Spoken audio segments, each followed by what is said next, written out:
வெங்காயம் கட் பண்ணியாச்சு. இதை ஒரு குக்கரில் போட்டு கொஞ்சமாக உப்பு, கறிவேப்பிலை, கொஞ்சமாக தண்ணி விட்டு 3 விசில் வேக வச்சு எடுத்துடலாம்.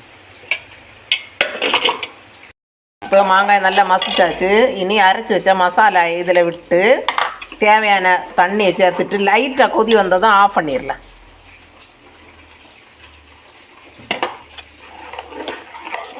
இனி அடுப்பில் வச்சிடலாம். இப்போ இந்த கலக்கி வச்சதில் ஒரு 1/4 ஸ்பூன் மஞ்சள் தூள் கூட போட்டு மிக்ஸ் பண்ணி விட்டுடலாம். இனி லைட்டாக கொதி வந்ததும் இறக்கிடலாம். வெடிச்சாச்சு. கொஞ்சமாக வெந்தயம், சின்ன வெங்காயம் கொஞ்சம், காஞ்ச மிளகாய் 2 நல்லா வதங்கியாச்சு. கொஞ்சமாக காயப்பொடி, ஒரு 1/2 ஸ்பூன் காஞ்ச மிளகாய் பொடி இவ்வளோ போட்டு தாளித்து கொட்டிடலாம்.